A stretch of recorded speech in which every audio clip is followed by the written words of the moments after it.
Have you ever found yourself in a situation where a leader's emotional outburst resulted in negative consequences for the team or organization? Or have you come across someone who maintains composure by managing their emotions, even in challenging situations? It is worth noticing how the latter's calm disposition helped to create a sense of psychological safety within the team where members felt more comfortable sharing their thoughts, ideas, and concerns. Emotional control is a critical aspect of executive presence that enables leaders to build trust, foster positive relationships, and make sound decisions.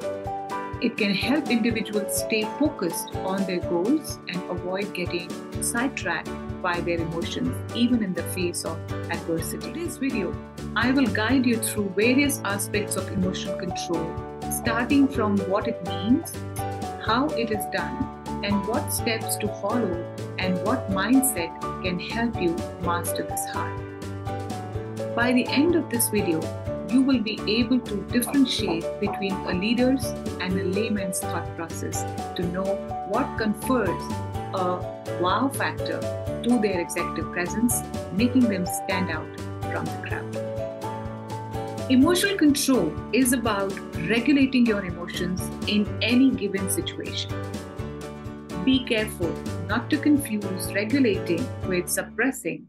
It is not about suppressing or denying the existence of your emotions, but rather about being able to express them gracefully and constructively in any situation that you are faced with.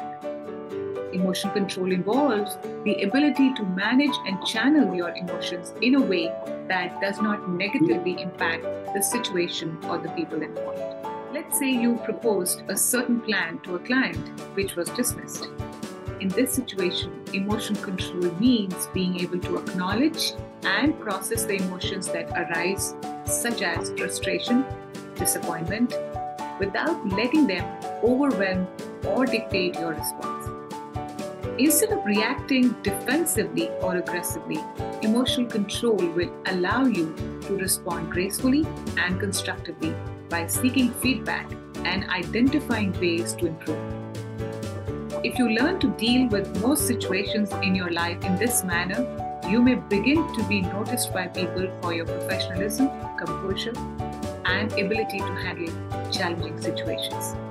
This can set you apart from others and contribute to developing a powerful executive presence. Now that we've seen what emotional control means and how important it is for success in your personal and professional life, it is rather natural for you to think about what you can do to develop the skill and make it a habit.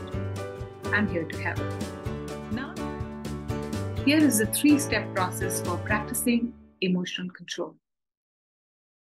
Step 1, build self-awareness. The first step in achieving emotional control is to identify the situations or events that trigger strong emotions. This requires a high degree of self-awareness. You can develop this by pausing momentarily and introspecting at moments when you feel overpowered by emotions that hinder your natural thought process. As a leader, you should be able to identify what specific situations or conversations or people tend to provoke emotional responses in you. For example, you may find that receiving critical feedback from a particular stakeholder triggers feelings of defensiveness or anger. Step 2, articulating your thoughts or feelings. Once you are aware of your emotional triggers, the next step is to articulate your thoughts constructively. This involves avoiding the tendency to take things personally and instead focusing on the facts of the situation. Think rationally about what is happening and try to pick up only what is important and constructive. This can help you avoid overreacting and responding in a way that is not productive. For example, when you submit a project plan to your client and he outrightly calls it stupid, you might feel hurt, angry, or defensive. Recognize that these emotions are normal, but don't let them control your response. Instead of taking the comment personally, try to think rationally about the situation. What has he labeled as stupid? You or your piece of work? Could his comment be taken as a feedback? What could be improved in the ideas that you have presented? Step 3. Express your thoughts positively and assertively. The final step is to express yourself assertively. This means communicating your thoughts and feelings in a way that is positive, honest, and respectful.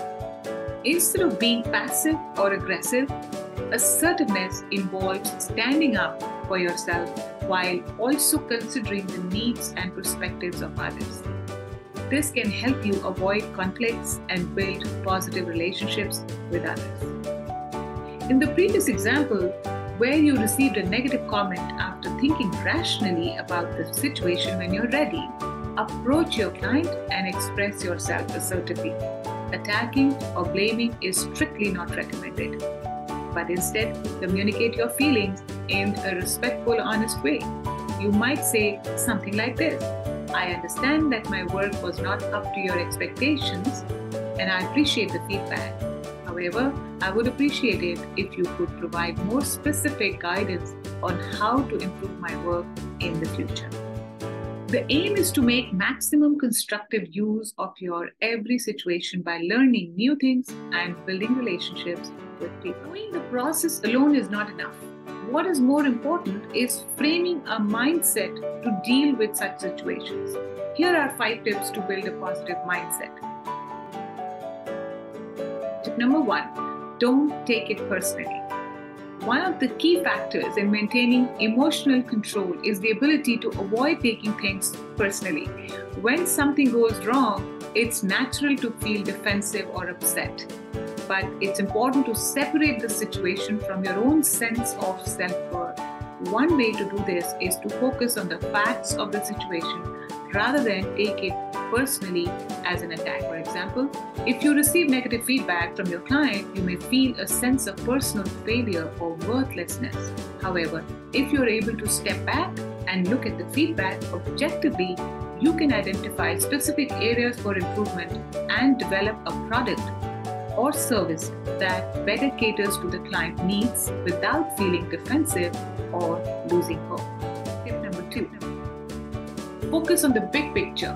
Maintaining emotional control also requires the ability to keep the big picture or the end goal in mind. When you encounter a setback or an obstacle, it's easy to get bogged down or be frustrated. However, maintaining emotional control means being able to prioritize tasks and objectives and remain focused on achieving the end goals. These goals could be maintaining good relationships with peers and colleagues, getting the work done at the end of the day, delivering the best services to clients, or earning maximum revenue. For example, if your business faces a downturn in sales for several consecutive quarters, you may feel discouraged or frustrated. However, if you are able to focus on the big picture, such as a long-term strategy for growth or diversification, you can remain motivated and committed to achieving your goals without giving up on your business goals by giving in to your emotions. 3. Create a win-win situation for all the parties involved. Finding solutions that benefit multiple stakeholders rather than just one party is important to create a win-win situation. This requires the ability to negotiate to find mutually beneficial outcomes. By creating such situations, you can maintain positive relationships and avoid conflicts.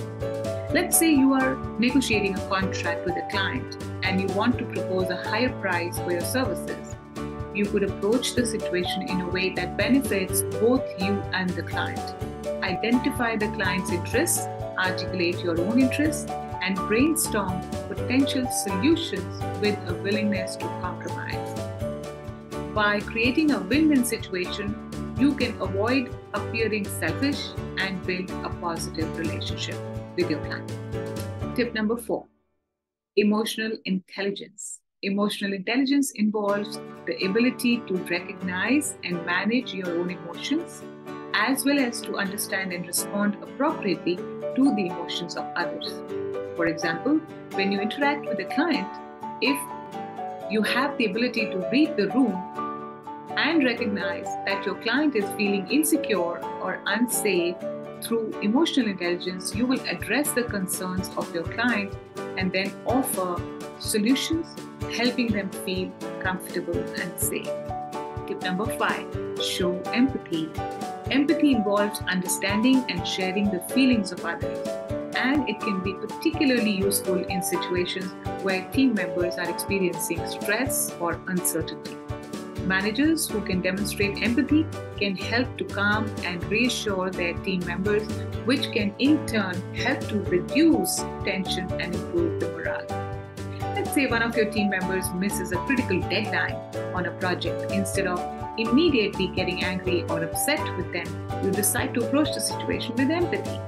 You pull them aside for a private conversation and start by asking how they're feeling. You acknowledge that they must be disappointed or frustrated with themselves, and you give them space to express their emotions.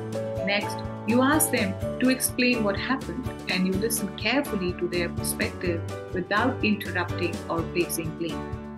You take note of any factors that may have contributed to the missed deadline, and you work collaboratively with the team member to identify solutions that can help prevent similar issues from happening in the future.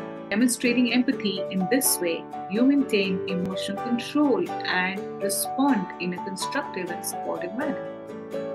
This approach helps to build trust and respect between you and the team member, and it sets an example for the rest of the team to follow in difficult situations. Emotional control is a key component of leadership excellence, and it is essential for any leader who wants to make a lasting impact in their organization to master this skill. To know more about such topics, subscribe to our channel or contact us through the details provided in the description below.